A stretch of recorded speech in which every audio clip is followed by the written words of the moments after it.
This is the OTB Television Network, a service of Capital District Off-Track Betting.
Welcome to the Handicappers Report alongside Seth Merrill. I am Anthony Mormino. What can be only described as a god-awful cold Monday morning. It is sunny out, and pretty soon we'll be putting the clocks ahead on Sunday, an hour ahead, and I guess spring is in this month, but not so much today. Awful, awful cold. Parks has already canceled, ladies and gentlemen. Not that that should be any surprise to the Mike Jarbo fans who have watched on Tuesdays just the inundation of cancellations at Parks, and now we have a Monday cancellation. But it is Monday, and the New York Racing Association will be on board. And I noticed, I saw the other day, their post time is going to like 1:20.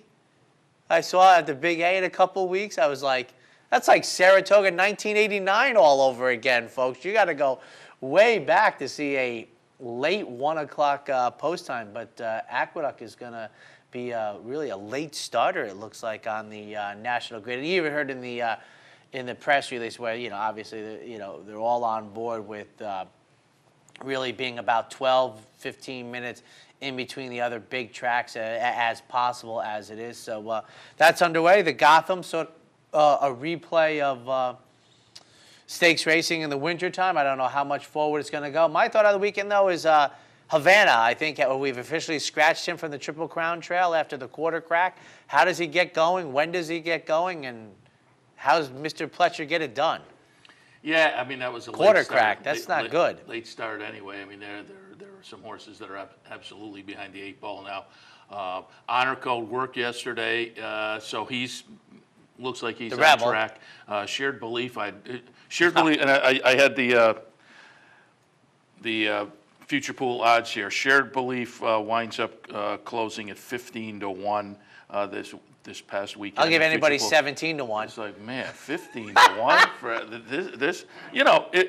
I'm shy of 15-1 for a horse that's looking good right now, and this horse just is absolutely behind the eight ball. So folks who are taking 15-1, God bless them. But and what was top billing? 11. I just top laughed. Billing, yeah, 11. Awful. Yeah, it's tough to like I say, that would be tough to take, and he's on the trail. But we had Dave Grenig on yesterday with us, and he talked about Noble Moon potentially making it to the Wood. And he's in a situation now where, as Grenig said, you can't have anything go wrong at this point for Leo Giamatti and Noble Moon.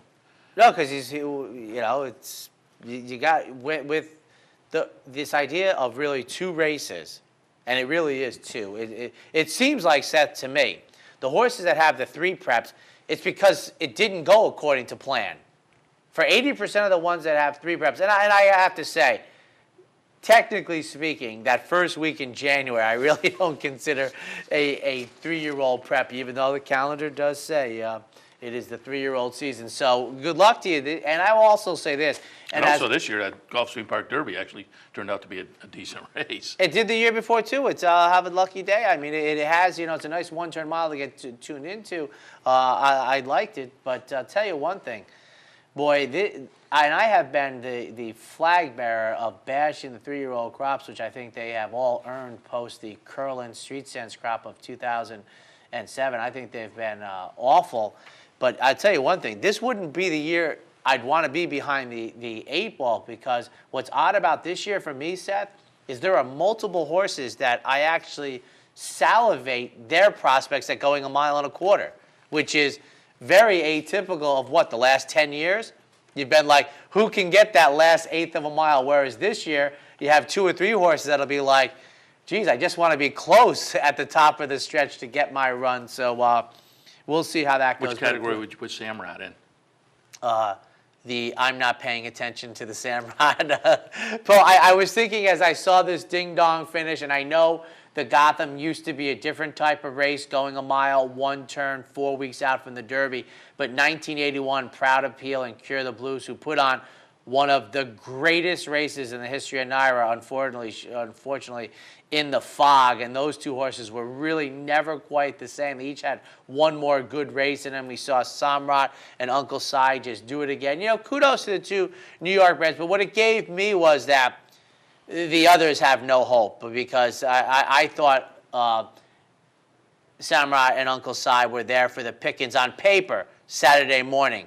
And when the results came in, I was like, well, I can't like the horses behind him. And good luck going forward. And I've said this for years, and I think the Gotham tries. But, Seth, for my money, the New York trail to the Triple Crown is simply the Wood Memorial. It's not a trail. It's a stop. I just don't put much faith. And I'll tell you, Mike Watchmaker wrote, I don't know if you saw Mike Watchmaker's article about the Gotham. And now Mike Watchmaker is older than me, but when you get done what he actually, sometimes you have the headlines and the story and they don't jive.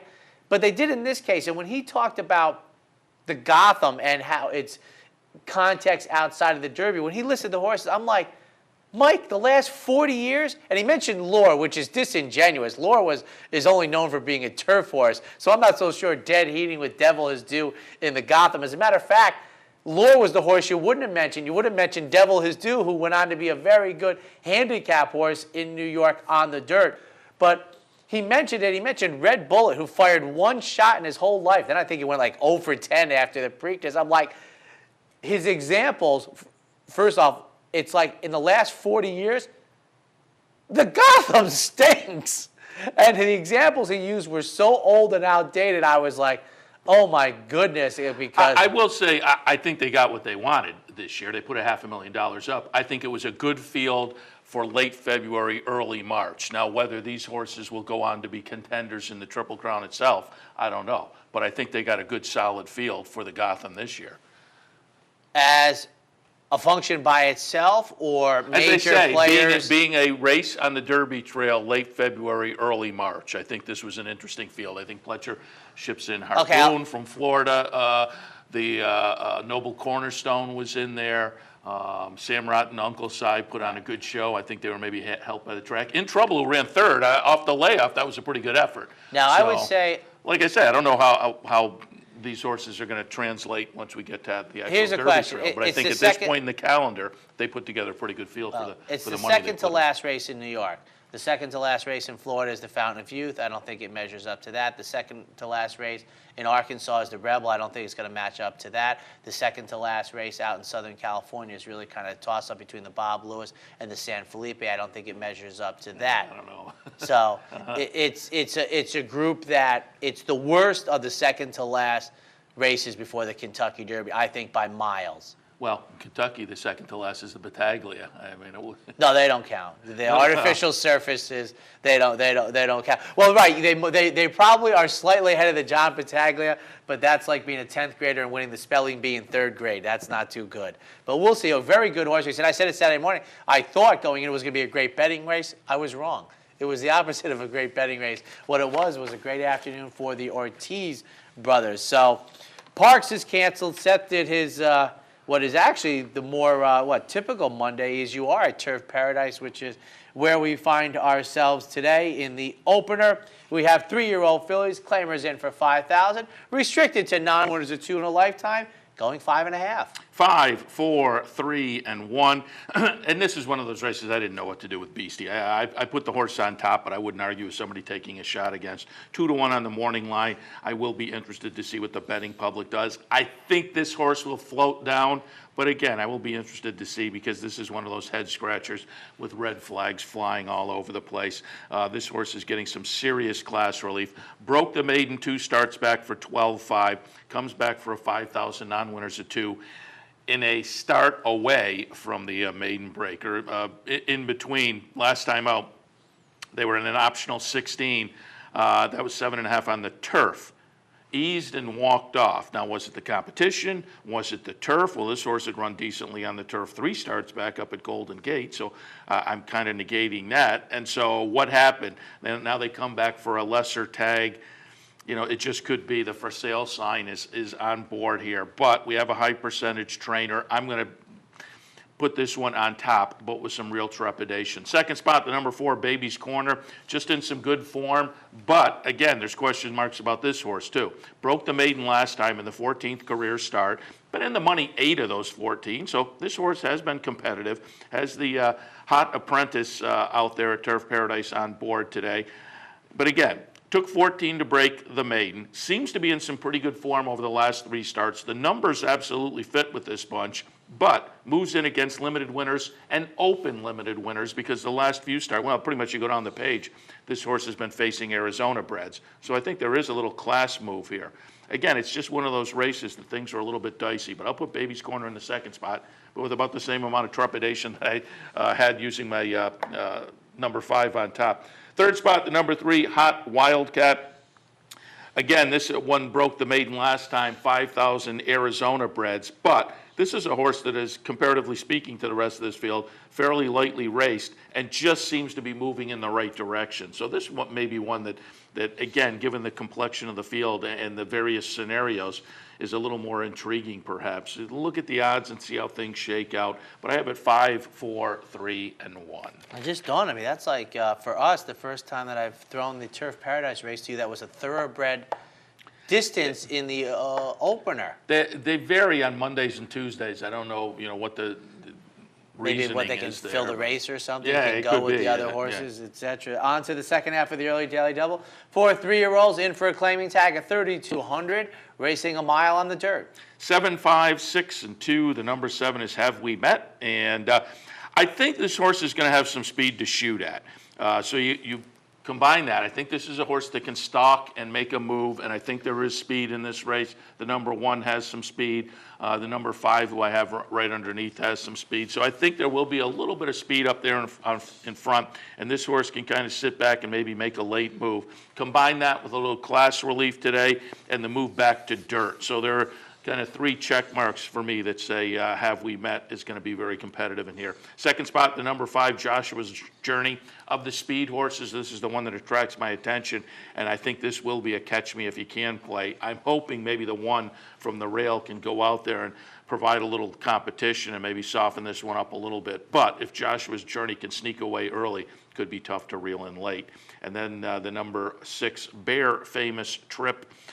Dropped to this 3,200 level last time. Prior to that was at a 3,000B, so it's really the last couple of starts has been in and around this level. Favored in both of those, won the 3,000B, and then this open 3,200 level last time.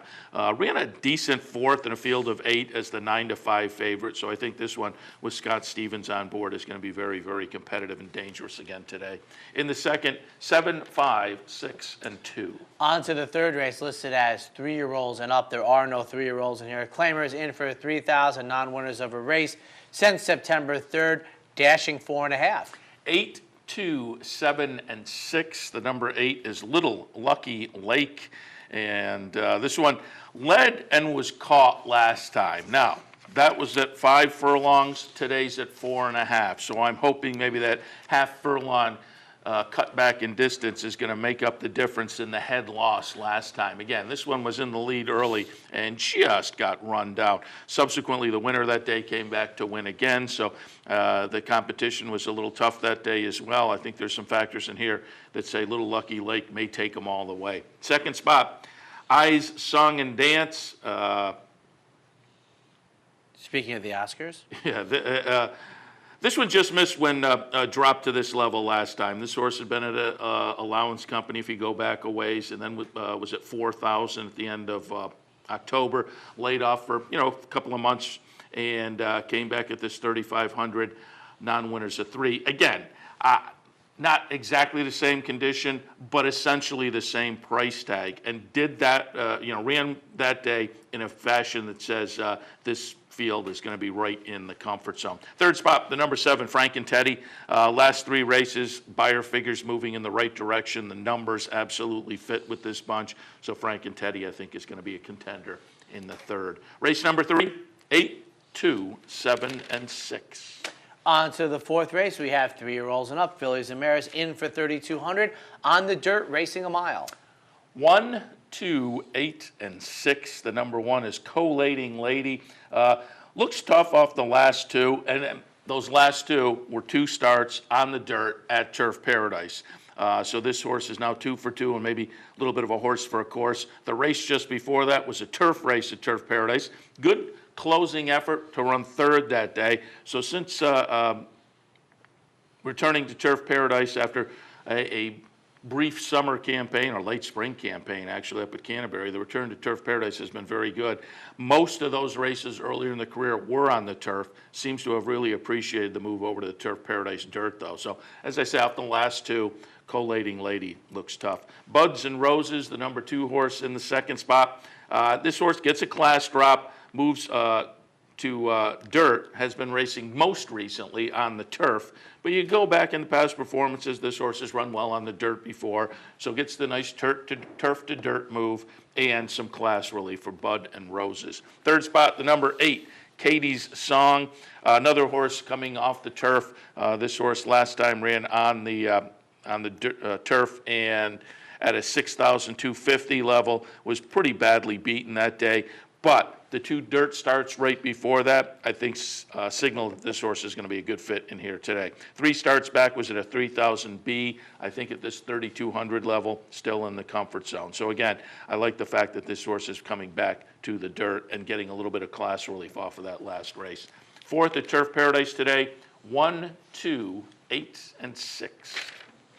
On to the 5th race this afternoon. We're going to have fillies and mares, claimers in for 6,250. Non-winners of 3 lifetime on a turf, racing about 7.5 furlongs.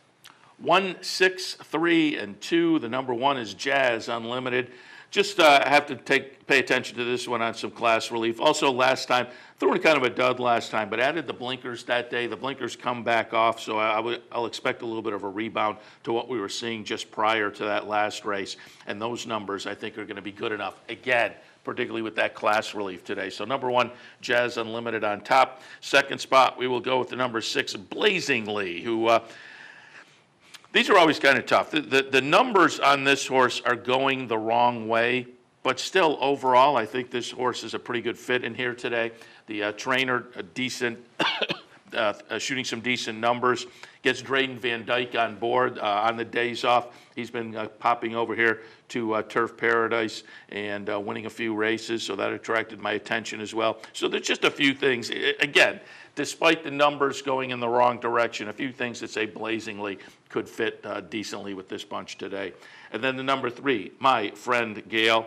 Last couple of races were okay. Now, 2 starts back, the number was okay. Finishing position, not so good.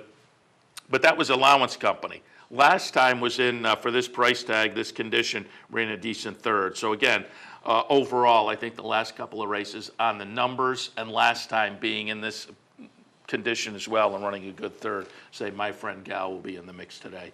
In the 5th, 1, 6, 3, and 2. We'll take a quick break. When we come back, second half of today's action from Turf Paradise. I'm Seth Merrill. Join me weekdays at 10 for Racing Across America. We'll look at important races from around the country, get insight from top handicappers and analysts, and preview the upcoming week in racing. That's Racing Across America, weekdays at 10, right here on the OTB TV network.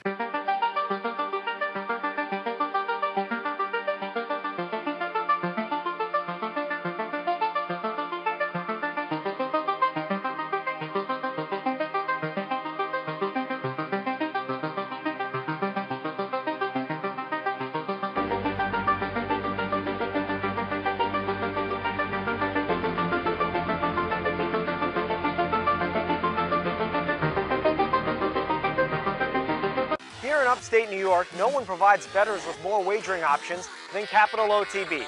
Our network of branch and easy bet locations stretches from the mid-Hudson Valley all the way to the Canadian border and west to central New York. So whether you need to place a bet, fund your Capital Bets account, or watch the next big race, all the action is just around the corner. A full list of our branch and easy bet locations can be found online at capitalotb.com. Capital OTB, the better and most convenient choice for wagering in upstate New York. I got it. Watch me. I got it. Hey! I got something that makes me want to shout. I got something that tells me what it's all about. I got a move that tells me what to do. If you don't, brothers and sisters, then you won't know what it's all about. Hey race fans, head down to the all-new Clubhouse Racebook. With live horse racing on more than 250 flat-screen TVs, state-of-the-art wagering terminals, and amazing Vegas-style atmosphere. The Clubhouse Racebook, 711 Central Avenue, Albany. Welcome back, ladies and gentlemen, to the Handicappers Report alongside Seth Merrill. I'm Anthony Mormino. One quick note, Oaklawn Park canceled yesterday. Another rough day weather-wise. They've also canceled training this afternoon. We certainly hope they get the ship righted because their Rebel Stakes, amongst others, looks like it's going to be a terrific 3-year-old stakes race. But and the 2 days, I think, were a little bit different. Yesterday, they were getting some wet weather, which I think affected things. Overnight, they were talking about temperatures in the 20s, though. Yeah. So I think the wet weather combined with the cold weather affected today. Yesterday was more wet. Today, I'm sure the cold and I think that's the things. Second time they've canceled early in the card. I think they canceled after 3 races in January. It's been a crazy winter all over because a section of the country you very rarely hear a cancellation. Los Al canceled the other day as well out in Southern California. On to the 6th race out at Phoenix, where we rarely have any type of weather issues. We have 3-year-olds and up. Claimers in for 3,500. Non-winners at 3. Lifetime going 6.5. 3, 4, 8, and 1. The number 3 is Clever Concept. Question mark here is, can this horse transfer the form from the turf to the dirt? The recent turf form is absolutely good enough on the numbers to take this. This horse looks best on the numbers, but they're turf numbers. Now you go back on dirt, this horse doesn't seem quite as potent, but get some class relief today. So that class relief may overcome, and that's what I'm going with here. I think this horse on the drop will be able to transfer that form to the dirt, at least good enough to face this bunch today. Second spot, the number 4, Tough to Catch. Just a horse that's in some pretty good form right now. The buyer figures going back 3 and 4 starts, the buyer figures over the last couple have improved. And the finishing position, a close-up 3rd place finish, 2 back, a close-up 2nd place finish last time. So again, I think Tough to Catch, primed to run well this afternoon. And then we'll go out to the number 8. Making Fun in the Sun. Last time, buyer figure went a little bit in the wrong direction last time, as did the finishing position. But finishing position wasn't bad. It was 5th by less than 2 lengths. And also the horse had a little bit of trouble last time. So I'm kind of drawing a line through that. And the starts 2 and 3 back were absolutely good enough to fit with this bunch. So Making Fun in the Sun gets in the mix also.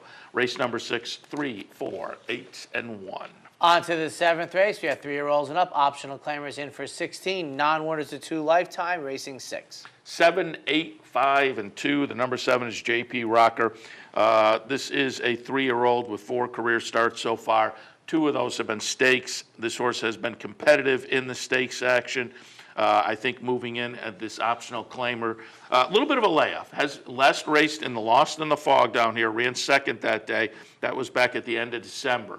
So a little bit of a layup, better part of 2 months, about over 2 months. But, you know, I think this horse, again, on class is going to be a decent fit in and amongst this bunch today. JP Rocker on top. Second spot, we'll go out to the number 8, Easy Hit. Just in some good form. This horse does bring in a 3-race win streak. So this horse on the conditions and the claiming price with the 3 wins is in for the claiming tag at 20. Those 3 wins Couple of dirt starts, and last time a turf start, so we're also getting maybe a little turf to dirt angle. Trainer does okay there. Trainer fairly high percentage out here at Turf Paradise, so I think easy fit off of the last few and in good form. Fits in here. And then Shoot It in the Bush, the number 5 horse. Again, lightly raced, only 3 career starts. Broke the maiden last time in the 3rd start.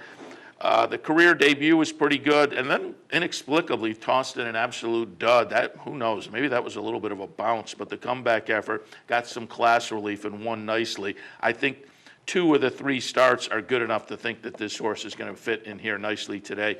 You add that into the fact that comes out of the barn of Diodoro, the top trainer out there, over 30% at the meet, and Shoot It in the Bush will certainly be up in the hunt today. 7, 8, 5, and 2.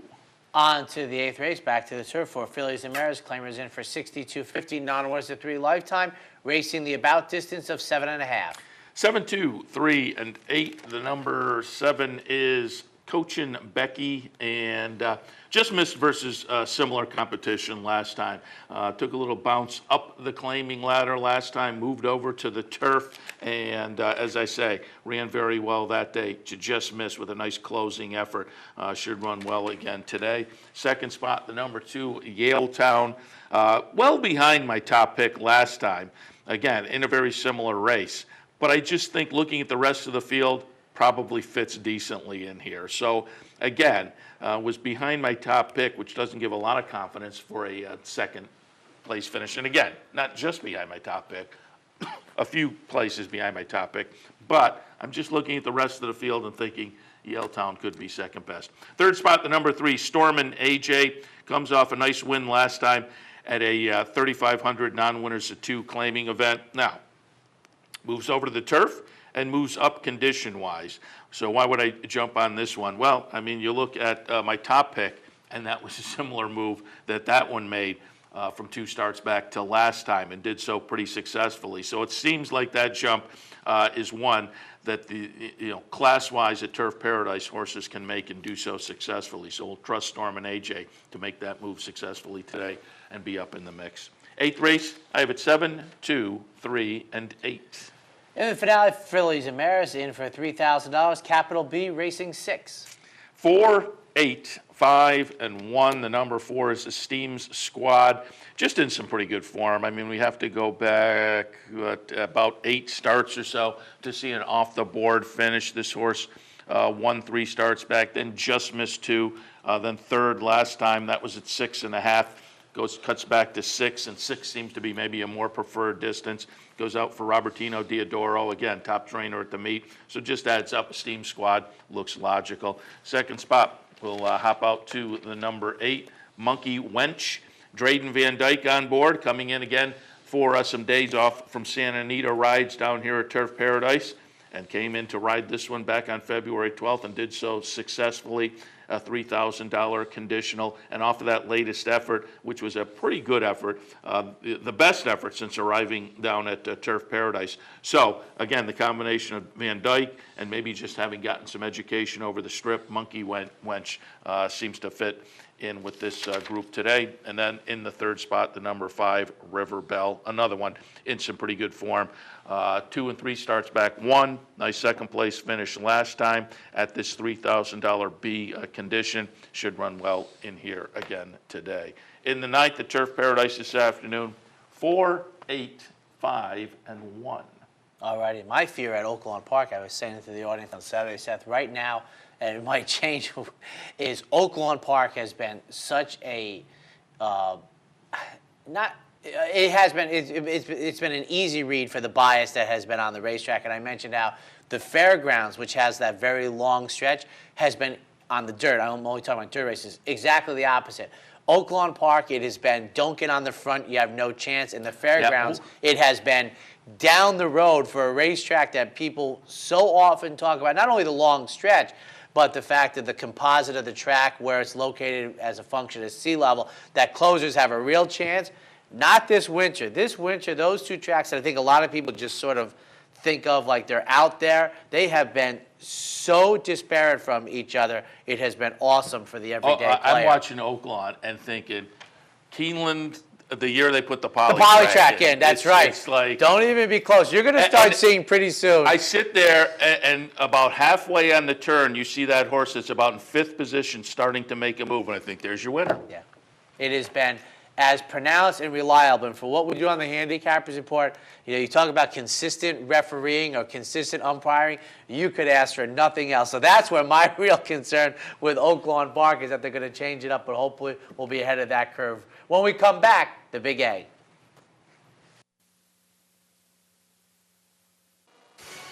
This is Steve Beck. Join me Tuesday through Saturday here on OTB TV for At the Races, my Sirius XM daily news magazine of the thoroughbred industry. Handicapping, interviews, analysis, everything you could want. 6 a.m. OTB TV. Hey, race fans, head down to the all-new Clubhouse Racebook and get in the game. With live horse racing on more than 250 flat-screen TVs, state-of-the-art wagering terminals, fantastic food and drinks, an amazing Vegas-style atmosphere with seating for nearly 900 of your closest friends. Conveniently located at 711 Central Avenue, right off Exit 5 of I-90 in Albany, the Clubhouse Racebook is the better choice.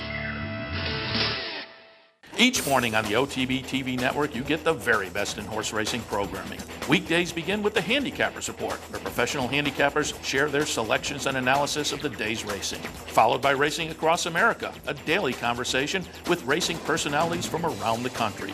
Saturdays include Down the Stretch, where Mark Casano speaks with the biggest names in racing. And Sunday mornings, it's Loose on the Lead, where Steve Bick and I offer news and a unique lineup of weekly guests. All here on the OTB TV network. Wagering at CapitalOTBBet.com is as easy as 1, 2, 3. 1. Capital Bet TV, the fastest and easiest online wagering experience where you can monitor 5 different tracks simultaneously. 2. Capital Bet Express. Its straightforward program layout and interactive handicapping information lets you build your wager quickly and efficiently. And 3. Capital Bet Pro, designed especially for the professional horse player. CapitalOTBBet.com. Log on today.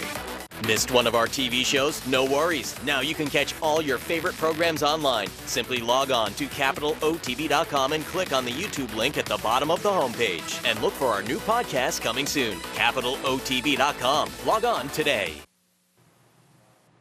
Welcome back to the Handicappers Report on this Monday morning. I just took a look at Turf Paradise. We mentioned at the top of the show, I was originally scheduled to do Parks, but they have canceled. And it's a snowstorm. If you watched our weather at all locally here over the past couple of days, they were kind of expecting this storm up here. Cold weather, the polar vortex or whatever, pushed it a little bit south. And a day or so ago, they were expecting it in New York and south. And looking at the weather last night online, it looks like New York is going to escape, but Philadelphia not so much. New York is going to get some flurries, it sounds like, but Philadelia will be hit by If I was passing through the living room at the right time, something like this storm has a 1,700 square mile swath. I mean, it is nasty out there. Yeah, we lucked out. But Just again, we're lucky just to have Parks cold is weather. canceled for this afternoon. It has been a brutal winter. And as I said, mainly, I've said this a number of times, mainly east of the Mississippi, but Los Alamitos canceling the other day, the wet weather out in Southern California. It's fluky all over. And I'll tell you one quick thing about Santa Anita. When it comes down there, I think most people really look with a biased eye when you see slop, or they're going to list wet fast for Santa Anita. I'm presuming in the daily racing form these horses come back. But if you've watched, there have been the type of teletimer fractional times that you won't even see in the Breeders' Cup Sprint. Matter of fact, we had numbers rarely posted, excluding Monmouth Park and Churchill Downs, which have very long run-ups going 6 furlongs to trip the teletimer.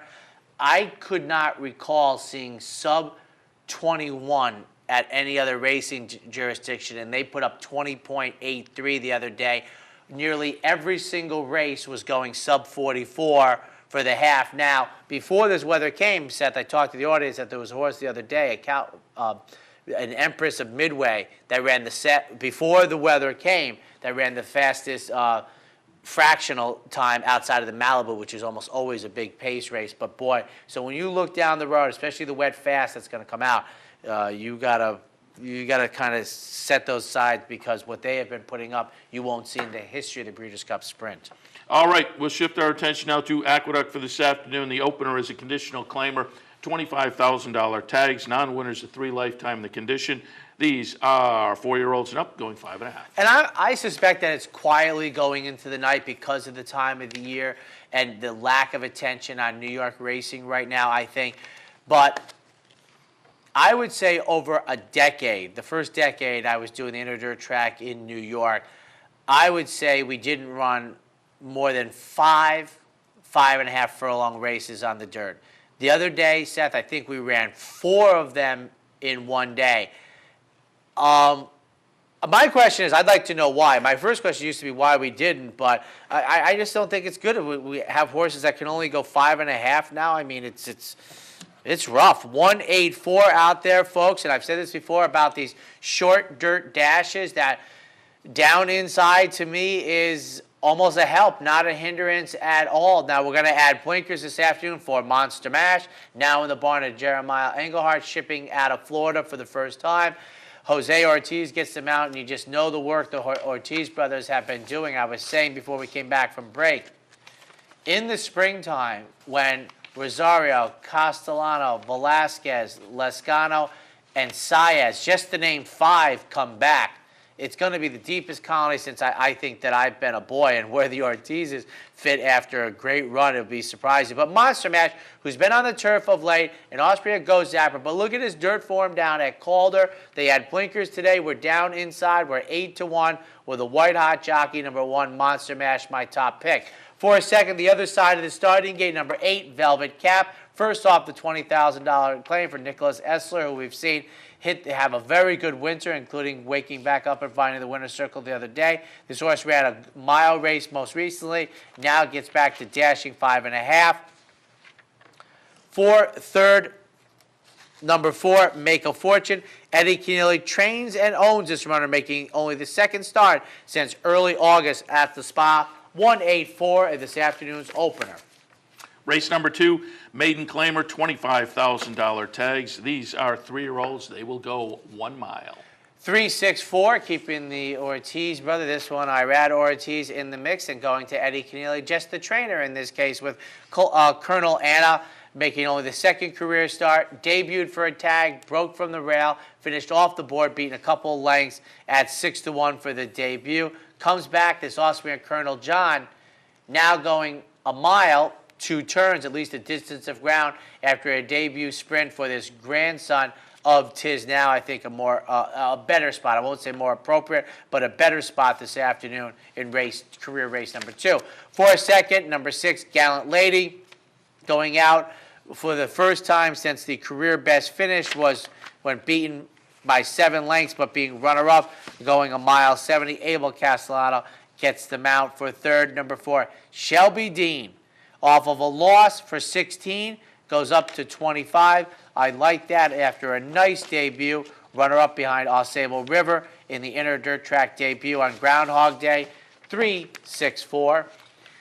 Third race this afternoon, an allowance, non-winners of 1 other than. These are 4-year-olds and up. They will go 6 furlongs. And right now, I would sign up for 7-2 on my top pick. 3-4-2, ladies and gentlemen. Chad Brown sends out my top pick. Second off the $35,000 claim.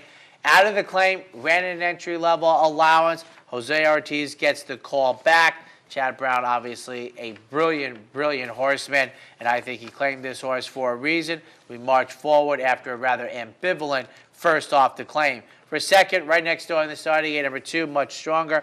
Obviously, David Jacobson, it's just mind-boggling how well this operation has been. The winning moves, David Jacobson. They won the Tom Fool on Saturday afternoon. This horse won a starter allowance and then got ground up in the pace as the 9-5 favorite most recently against Cornelio Velasquez today, who was riding this horse earlier in the spring of 2013. For third, number 2, Karen McLaughlin sends out this runner, the offspring of Bernardini for Shadwell with Irad Ortiz, making the second start after a 15-month layoff or thereabout. A nice comeback race at nearly 14-1, 3-4-2. Fourth race this afternoon, it is a $12,500 claiming event. Fillies and mares, 4-year-olds and up, again, 1 mile. 5, 7, and 8, and number 5 is Another Page. Younger Miss Davis has the mount. This horse was claimed for 12.5 most recently. He has had 2 races off of that claim. Showed good speed that afternoon. We get a different bug boy this afternoon in the form of a bug girl. Aboard the other day when she won the career victory number 1. For second, number 7. Dominic Lucio claimed this horse for $25,000, and now Cornelia Velasquez gets the mount. We make the inner dirt track debut, also the first start in nearly 3 months, ladies and gentlemen. And for third, number 7, Go Olivia Go. Mitch Friedman claimed this horse out of a victory for $12.5. Ran in starter allowance, now comes back at the claiming tag price, $5, $7, $8. A state-bred optional claiming event for race number 5. Claiming tag $75,000. Non-winners are one other than, again, New York-bred 3-year-old fillies going 1 mile and 70. Intriguing race in here this afternoon, and 4, 1, 3 are going to be my selections, and maybe perhaps I find it intriguing because 8-1 is my top price. My top pick is here. The horse won the 3rd career start when going on the dirt for the first time. That was the 1-turn mile at Belmont Park. Off of that race, took on Stakes Company in back-to-back, including a 3rd place finish in the Eastview back on about the 2nd day of winter. Now makes the first start of the year, the offspring of Midnight Loot. For second, 4-5 on the morning line. Number 1, Saturday Bliss, won by a pole, making every pole a winning one for George Weaver and Chris DiCarlo. That was on January 25th. 8-1 that day, 4-5 on the morning line today. For third, number 3, Storied Lady. John Hurtler's runner won the 3rd career start. Now takes on winners for the first time. Gets the 4th different jockey in the 4th career start. Taylor Rice gets the mount on this 20-1 morning line shot. 4-1-3. All right, that'll take us to our last break for the hour. Stay tuned. We'll be back and complete our look at Aqueduct for this afternoon. I'm Steve Beck. And I'm Seth Merrill. Together, we're loose on the lead on Capital OTB, Sundays at 10 a.m. Why should they watch, Seth? Sit down on Sunday, have a bagel, get some great racing conversation. Cream cheese only, no jelly. Sundays, 10 a.m., loose on the lead, Capital OTB. Using CapitalOTBBet.com is as easy as 1, 2, 3. 1. Simply log on with your username and password from the homepage. 2. Fund your Capital OTB account through our Easy Money, Green Dot, or Visa MasterCard options. And 3. Place your bet on one of our 3 easy-to-navigate wagering platforms, Capital Bet TV, Capital Bet Express, or Capital Bet Pro. CapitalOTBBet.com. Log on today. Here in upstate New York, no one provides bettors with more wagering options than Capital OTB. Our network of branch and easy bet locations stretches from the mid-Hudson Valley all the way to the Canadian border and west to central New York. So whether you need to place a bet, fund your Capital Bets account, or watch the next big race, all the action is just around the corner. A full list of our branch and easy bet locations can be found online at CapitalOTB.com. Capital OTB, the better and most convenient choice for wagering in upstate New York. Funding your Capital OTB bet account is as easy as 1, 2, 3. 1. Easy Money. Clearly the fastest and easiest method of depositing funds into your account. Make deposits or withdrawals in just minutes. 2. Green Dot Money Pack. Gives you instant access to your funds. Green Dot Money Packs are available at thousands of retailers nationwide. And 3. MasterCard Visa. Simply click on the link from the funding page, enter your account information, and fund your account. CapitalOTBBet.com. Log on today. I'm Mark Cassano. Join me Saturday mornings at 10 for Down the Stretch. We'll inform, analyze, and welcome in the biggest names in racing. So join me Saturday mornings at 10 for Down the Stretch, right here on the OTB Television Network. Welcome back to the Handicappers Report on this Monday morning. We will continue now our look at Aqueduct 4 this afternoon. 6th race today, a state-bred maiden special weight event. Fillies and mares, 3-year-olds and up. They'll go 3/4 of a mile. Boy, Seth, you don't see this anymore. How about 2 pair of coupled entries? Boy, that's gone the way of the dodo bird, ladies and gentlemen. But my selections are not involved with the 1 and the 2. And I will say this, just to let you know that the in the couplings, the 1 has the number 3 post positions, and then the 2, 2B, and the 1A, they have the 3 most extreme outside post positions. 8, 4, and 6. First time starter number 8, Lauren, my Chanel girl. The career debut for the offspring of a fleet, Alex, going out for Linda Rice, who for better than 20 years has been doing good work with horses earlier in their career. Taylor Rice gets the call. Lasix for the career debut today. 4 seconds scheduled to break for the number 2 post position is number 4, Contender's Queen. Mary Alice Coffey sends out this runner who was better than final running position looks in the career debut, finishing 9th at almost 30-1. Returned to the races on the inner dirt track, was runner-up at almost 50-1 in the maiden claiming New York bred race, and then a good off-the-board finish with Angel Arroyo in the saddle, who gets the call back here for this offspring, a strong contender. Number 4, Contender's Queen, my second pick. And for third, number 6, In Her Day, Linda Rice's uncoupled entry. That's a lower price. Makes a second career start after an ambivalent debut at 5-1, 8-4-6. 7th this afternoon, a conditional claiming event, $25,000 tags. Non-winners of 3 lifetime in the condition. 4-year-olds and up, they'll go 1 mile and 70. 8-3-1 for me. My top pick is number 8, Third Night, who goes out for Jeremiah Engelhardt. First off the claim out of the Bill Mott barn for $20,000. Irad Ortiz gets the mount in here. He had the mount for Bill Mott. He gets the mount for Jeremiah Engelhardt. In the 2 previous starts, almost a year ago on the inner dirt track, was runner-up both times with Junior Alvarado in the saddle. I expect a nice performance today, an improvement off of the February 1st effort, which was off of almost a 2-month freshening. 4 second, number 3, Ghostly Vision. This horse for Dominic Cecchino in the 13th career start runs for a tag for the first time. Now, this horse has been in the New York bred optional claiming allowance conditions, but every single time in under the allowance condition, makes the second start since November 3rd. For third, the rail, number 1, Bobby V. Don't know if it's Bobby Vinton, Bobby Valentine, Bobby Vincent, I have no idea. But this horse makes the first start in for the tag in the 12th career start, coming out of multiple tries in Pennsylvania in allowance condition for Michael Trambetta. Trevor McCarthy, who's been coming to New York on his days off from the Mid-Atlantic, gets the call. 8-3-1 in the 7th. 8th today at Aqueduct, another state-bred optional claimer. 30,000 tags, non-winners of 2 other than the condition. New York bred fillies and mares, 4-year-olds and up, going 6. 3-2-5, my selections in here. Irish Whisper gets my top pick. The offspring of Langfair going out for Jeremiah Engelhardt. This horse won the career debut in the spring at Belmont Park. Won against winners for the first time in the 3rd career start. This one was on the inner dirt track January 29th off of the July 19th Saratoga effort on the turf. So this horse was brilliant in the debut, was just as sharp off of the long layoff. Going to have to presume that something was physically going wrong after their career debut. So a lot of talent in my top pick, number 3, Irish Whisper. For second, number 2, right next door in the starting gate, She's Stone's Sis, going out for Roddy and Mary Valenti, the homebred, trained by Bruce Levine. Finished 3rd most recently as the beaten favorite on January 2nd.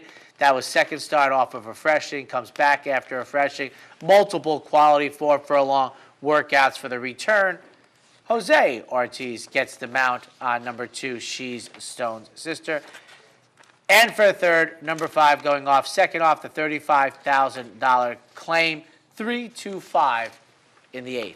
The 9th today at Aqueduct, a maiden claimer, $12,500 tags. Fillies and mares, 4-year-olds and up, going 6.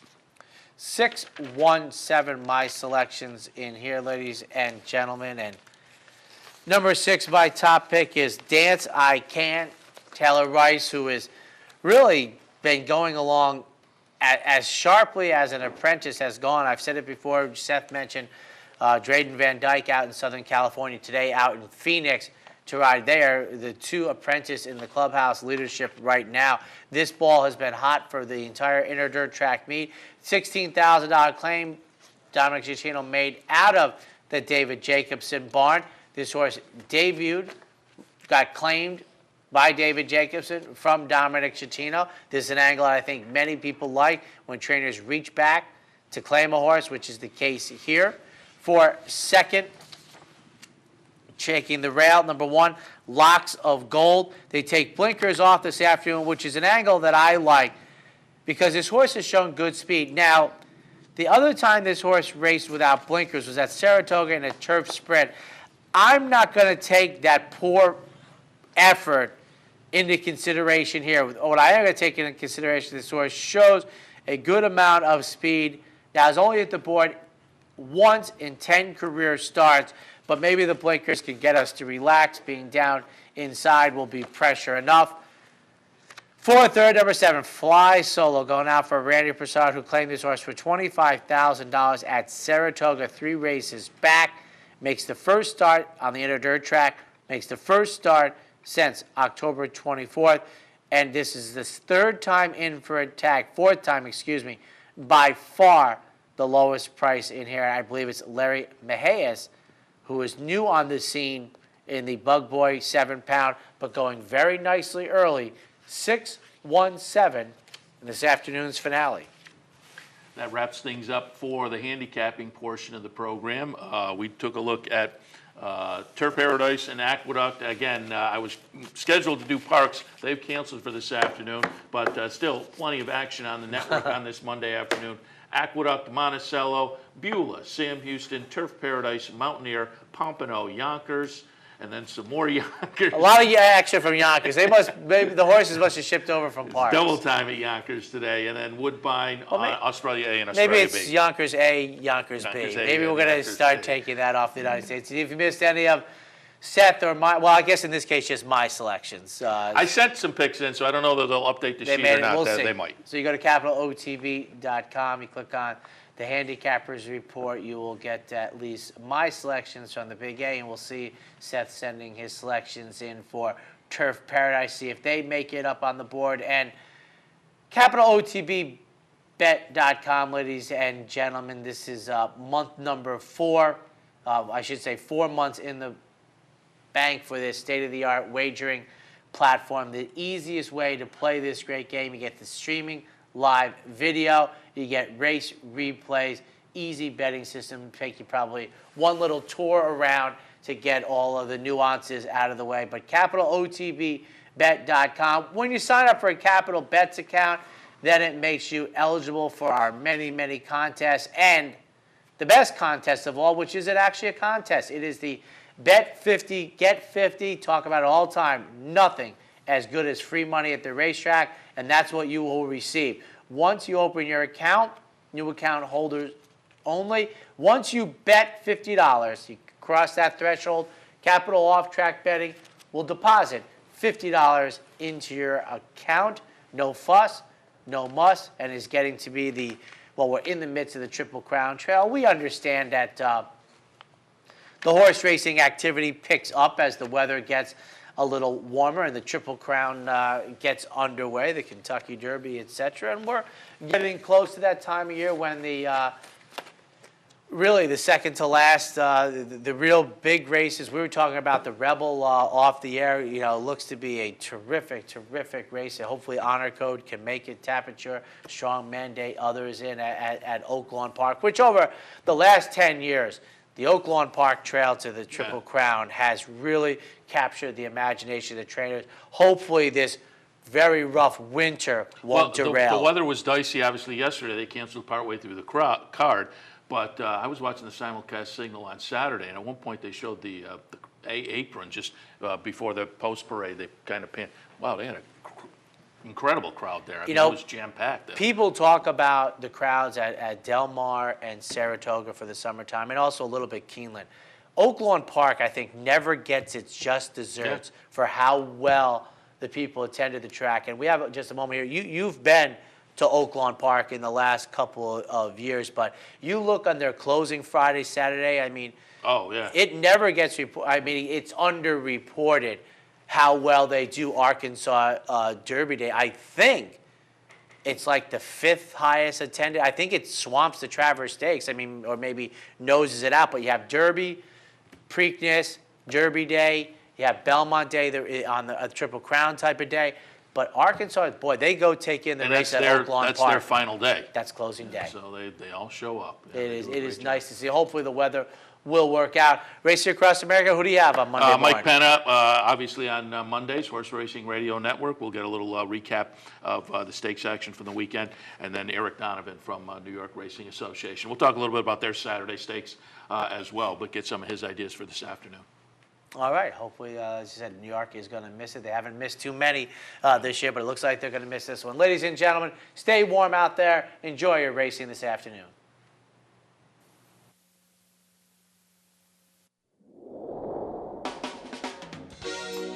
You're watching OTB TV, a service of Capital Off Track Betting.